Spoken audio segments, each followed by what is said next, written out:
Hi everybody, this is lecture 3, service delivery. I'm going to go ahead and get started. The outline for today, I'm going to follow Frumkin chapter 3. So we're going to start with the history and theory of state provision of social services. Next we'll talk about 3 theories of nonprofit production. We'll talk about the effects of government grants on nonprofits, the competition between nonprofits and for-profits for those grants, and then the size and substance of service provision. Okay, just in general, nonprofits provide a range of services. Anything from needy families seeking affordable housing, summer science programs, high quality artistic productions like the symphony, as well as things like food banks and kitchens. Estimates range that all of these services that nonprofits provide is anywhere from 5 to 10% of our gross national product. Okay. The 20th century was a really interesting time for the state provision of social services. So I'm going to go through 3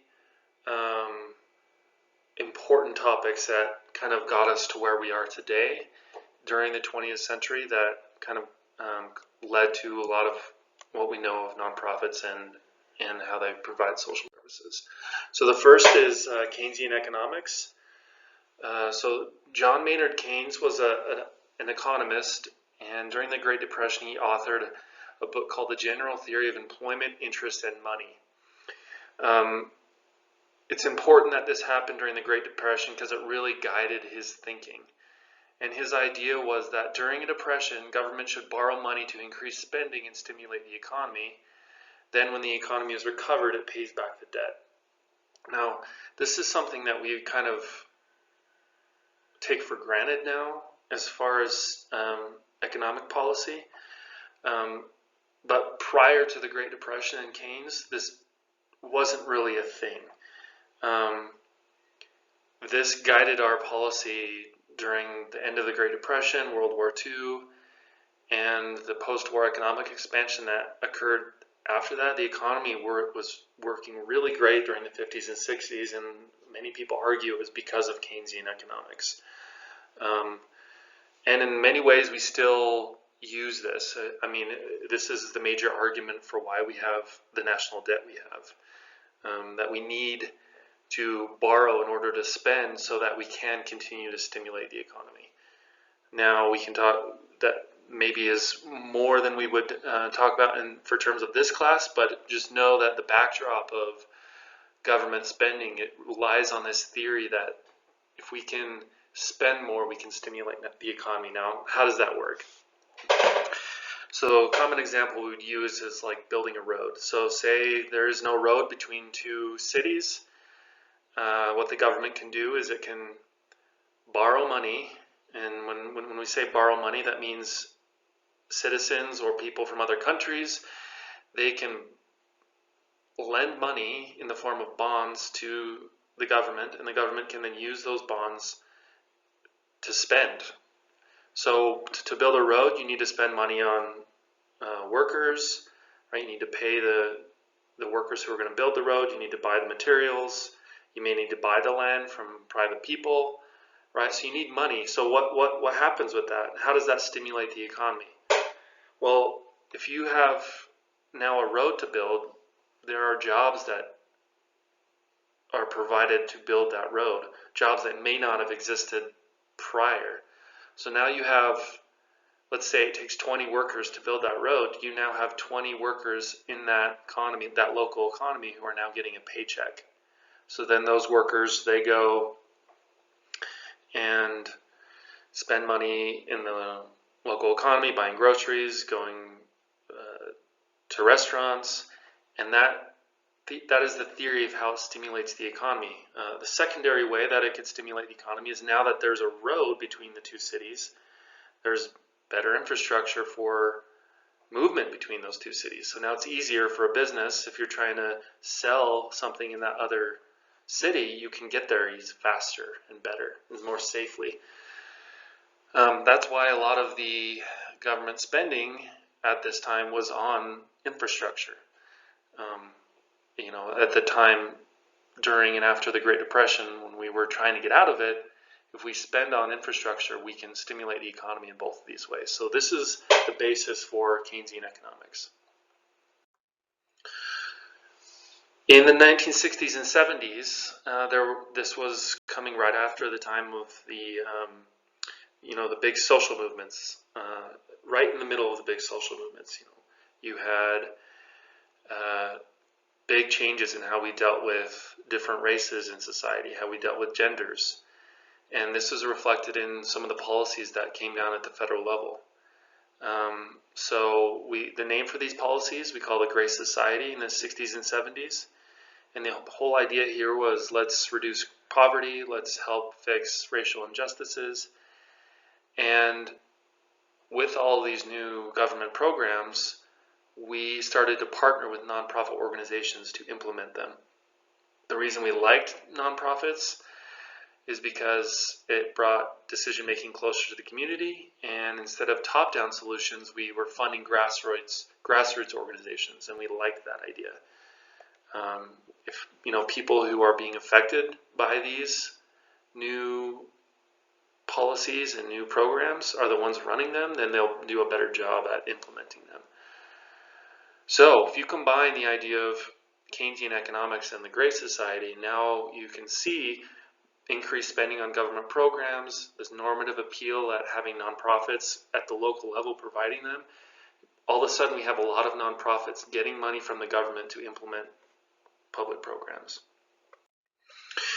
Okay, this changes. So in the 1980s, we had a big major shift in thinking on how we should provide public programs and services.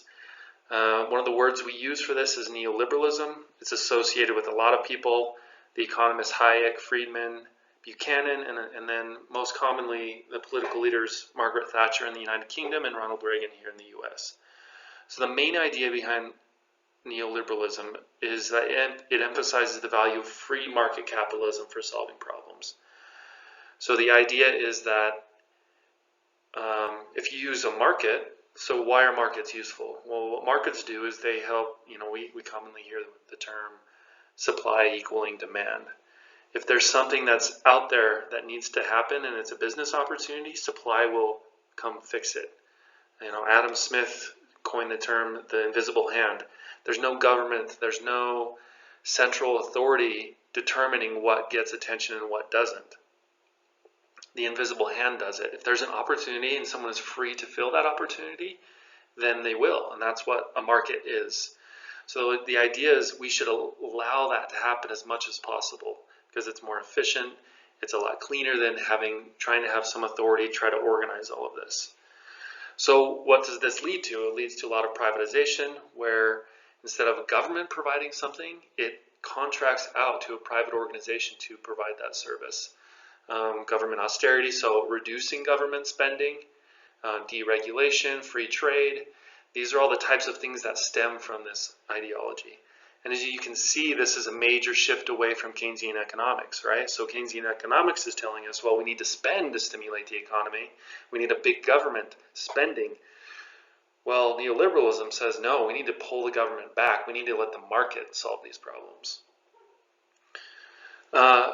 Another part of this, and somewhat similar to the Gray Society, the push towards privatization means that many programs, we push them from federal to state and local as much as possible, and then out from government from the government providing a service to contracts with business and nonprofit organizations providing the service. Okay, so this is major, right? We go from Keynesian economics and the Gray Society, and then we go complete shift to neoliberalism, which with privatization leads to a lot of focus on nonprofits and business providing what normally the government would be providing. Okay, now let's do a little bit of a shift. We're going to talk about 3 theories of nonprofit production. First, we're going to talk about positive theories. Those are government market failure theory and contract failure theory. Now, when we say positive theory, we don't mean positive in the sense of being the opposite of negative. We mean positive in the sense of they're observing the way things are and trying to explain the way things are, not the way things should be. And then we have another alternative positive theory that's a bit different that we're going to talk about, called voluntary failure theory. So let's get into these. So the first one was is government market failure theory by a guy named Weisbrod. And the theory here is that when government provision of goods and services is either adequate or non-existent, and there is not a market incentive for business to provide the good or service, nonprofit organizations will step in to fill the gap.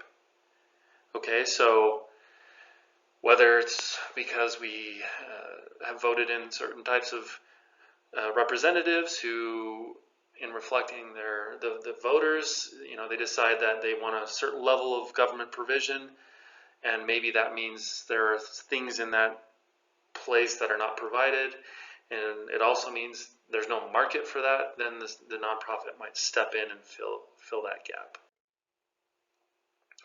Okay, coming back to this idea of this being a positive theory, the government market failure doesn't help us determine the optimal level of provision across the three sectors.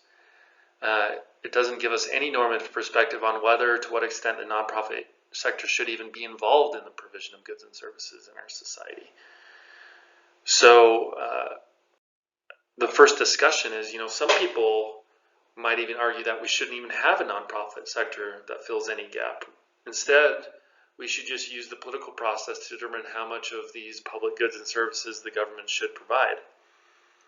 Right? So rather than just relying or hoping that this nonprofit sector will fill in gaps where the government doesn't, if the government isn't providing that, that's reflecting political will. Maybe there should not be those services at all, right? So this is, there might be something to that argument, but I guess the point is, normatively, is that a gap that should be filled by non-governmental organizations? Okay, next we come to contract failure theory. So the person who came up with this, or kind of really discussed this idea, is Hansman. The idea here is that nonprofit provision of goods and services can be explained by looking at the breakdown of trust between for-profit providers and consumers.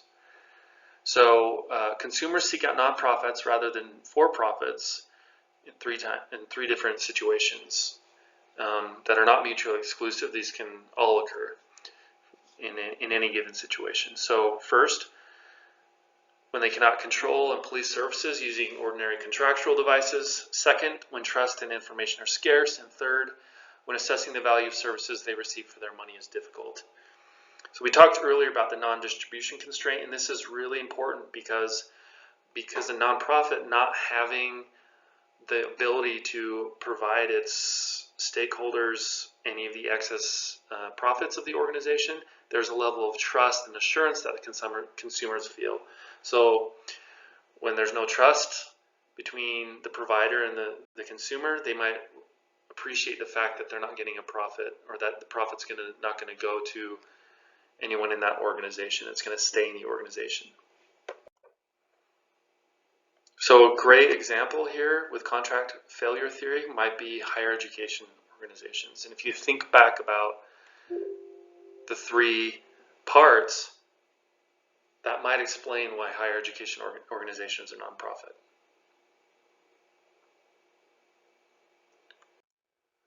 Okay, so with these two positive theories, both of them see nonprofits in more of a passive role, that it fills the gaps when government or the market doesn't provide a service or is unable to provide a service.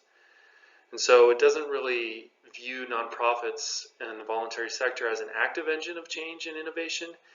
It really sees them as a fallback position. But then the question is, right, do nonprofits innovate? Are they active members in society that are pushing to provide services for us?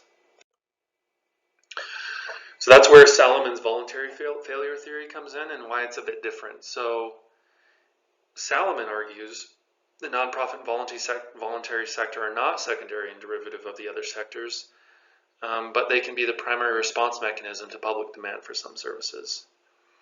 So rather than picking up the slack, they take the lead in many areas. So when nonprofits fail to provide services in sufficient quantities because of resource limitations, the government responds to the nonprofit sector, or this voluntary failure by offering supplemental services or funding to allow greater nonprofit production. And then finally, this fourth point, which I think is most important. The central claim with this theory is that when it comes to mobilizing resources for action, government has greater obstacles to overcome and higher costs than the nonprofit and voluntary sector. Okay, so with government, you have the political process, which is slow. You have to levy taxes. It can take years and years often to get things off the ground. Whereas a nonprofit, because it doesn't have to do all that, it can do things a lot quicker, right? And so if there's a problem in society, a nonprofit can go solve that. And as it's working on it, maybe it doesn't have enough resources. The government sees that it's solving the problem, and then slowly the government comes around to help. So this is a different perspective from the previous two models, in that instead of filling in the gaps, the nonprofit sector is there first, and then the government comes in later to help. So there's threats to this, to nonprofits. As governments slowly come help these nonprofits, we start to notice some things happening. So the nonprofits, as they get more and more government funding, you might see a loss of autonomy and independence in these nonprofits. We might see some vendorism, which is mission drift or distortion of the agency's mission. So they might have an original mission, but as they're attempting to get more and more government funding, they might seek grants that didn't necessarily align with their original mission. But because there's a grant available, they go try to get it, and now they're not the agency that they, or the mission, not the organization that they started out with. And then finally, you might see some bureaucratization or over-professionalization, which means they lose some of that flexibility and that diversity and that ability to respond quickly to problems, right? This is the impetus for this theory, right? Because they're a lot more flexible and faster than government, they're better. But as they bureaucratize and over-professionalize, they become slower and less flexible. All right, let's come back. So we talked about resource dependence theory in lecture 1. So how does that explain the behavior of nonprofits? Well, we had a little bit of a hint of this before, right? As nonprofits get more and more and rely more on government funding, that affects their behavior. So the research, it's found substantial tension and loss of autonomy with nonprofit organizations. As some researchers said, nonprofit organizations develop very complex organizational structures that largely parallels their public funding streams. When asked to compare a variety of funding sources, including government, individual donations, corporate and foundation grants, federated gifts, and fees for services, nonprofit organizations found government contracts to be the least flexible, the most difficult to administer and account for, and the least reliable over time, and the least sensitive to mission and program priorities. Smith and Lipsky show that many radical community organizations founded in the 1960s have been transformed into docile, homogenized, publicly supported social service bureaucracies. Okay, so empirically, this has kind of turned out to be the case. Okay, now that we've talked about these three theories of nonprofit provision, let's think back about the history of state spending on social services in the 20th century. So, for example, how does contract failure theory relate to neoliberalism? So again, contract failure theory is when there's a breakdown in trust between the public and a for-profit organization, then we have contract failure theory. What is neoliberalism? Neoliberalism is a reliance on the market to solve problems, right? So neoliberalism is pushing us to let market and for-profit organizations solve problems, but then we might have an issue with contract failure theory. All right, so now we start to see, as we combine some of these ideas, we're starting to get some really interesting tension. The other example could be Keynesian economics and government market failure theory. You know, Keynesian economics is telling us government needs to spend to stimulate the economy during times of depression, but government market failure theory is saying, well, nonprofits arise when the government doesn't provide solutions. Well, what does that mean? And then other examples, right? How do all of these different ideas and theories relate to each other, and how does that help us solve problems today? Okay, since the 1980s, businesses have gone from a very negligible share in getting government contracts to a huge part of it. And so there's been many more for-profit organizations trying to get contracts, which are now competing with nonprofits. And in many ways, they are at an advantage compared to nonprofits for winning contracts. So a few reasons that nonprofits are at a disadvantage is, first, financial and human resources limit nonprofits' ability to offer complex, large-scale programs as cheaply as for-profit firms. This is specifically a problem here in Wyoming, right? Most of the nonprofits in Wyoming are small, grassroots-type organizations. They just can't compete with a big for-profit or firm that has the complexity and scale and benefits of scale that enable them to get some of these grants and contracts. For-profit firms are able to hire prominent, well-respected human service officials from both sectors, from management positions. So again, hiring talent. We talked a bit about this, right? Often when we hear that a nonprofit person is making X amount of money, we start to distrust them. When we hear that in the for-profit sector, we say, oh, well, they earned that, they're worth that, right?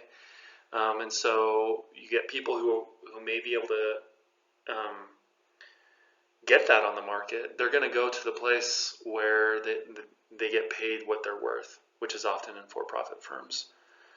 For-profit firms are able to lobby. We've talked about that a lot. And then as far as whether or not a nonprofit is, and how much a nonprofit is able to advocate and lobby.